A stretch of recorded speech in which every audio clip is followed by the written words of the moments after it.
Teori Kerajaan Mataram Kuno. Mataram kuno dipimpin oleh Raja Sanjaya dari dinasti Sanjaya. Prasasti Cangga dan Prasasti Munggu menjadi bukti. Kerajaan ini juga dipimpin oleh dinasti Isyana dan dinasti Shailendra. Selanjutnya teori kerajaannya yaitu Kerajaan Mataram Kuno berdiri di abad 9 sampai abad ke-10 dan berhasil meraih kejayaan di bawah pimpinan dinasti Shailendra. Kerajaan Mataram Kuno diperkirakan berpusat di Medan dan Pokito, dan letak Kerajaan Mataram Kuno dikelilingi pegunungan dan sungai-sungai. Letak Kerajaan Mataram Kuno di Jawa Tengah. Kerajaan Mataram Kuno. Pertama ada Candi Prambanan. Candi ini dibangun oleh dinasti Sanjaya. Kedua ada Candi Borobudur. Candi ini merupakan candi terbesar di dunia. Ketiga ada Candi Pawon. Candi ini didirikan oleh Raja Mataram Kuno dari dinasti Shailendra. Lalu ada bukti Kerajaan Mataram Kuno. Yang pertama ada Prasasti Mantiasi. Prasasti Mantiasi ini berangkat tahun 907 Masehi yang berasal dari Wangsa Sanjaya. Dan prasasti ini ditemukan di Kampung Magelang Utara, Provinsi Jawa Tengah. Lalu yang kedua ada Prasasti Ratu Boko.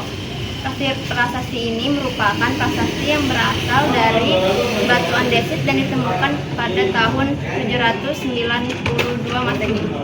Lalu yang ketiga ada Prasasti Klurak.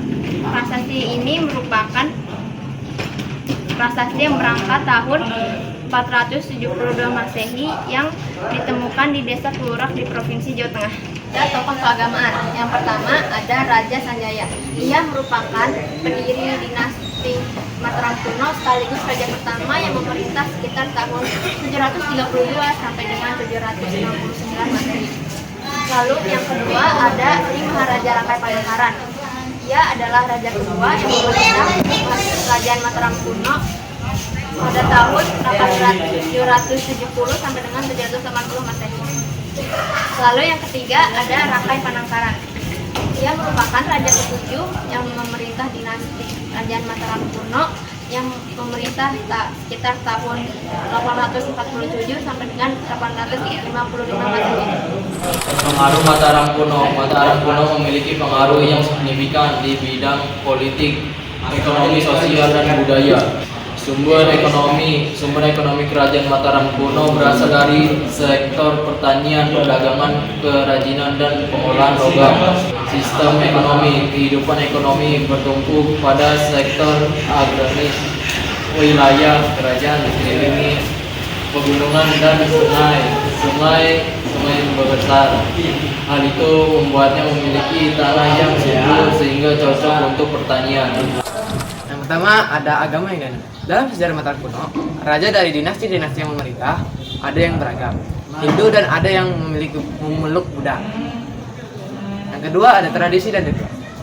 Tradisi dan ritual Mataram Kuno meliputi upacara Shima, tradisi minum tuak, dan upacara pelabuhan Merapi. Ketiga ada pengaruh agama.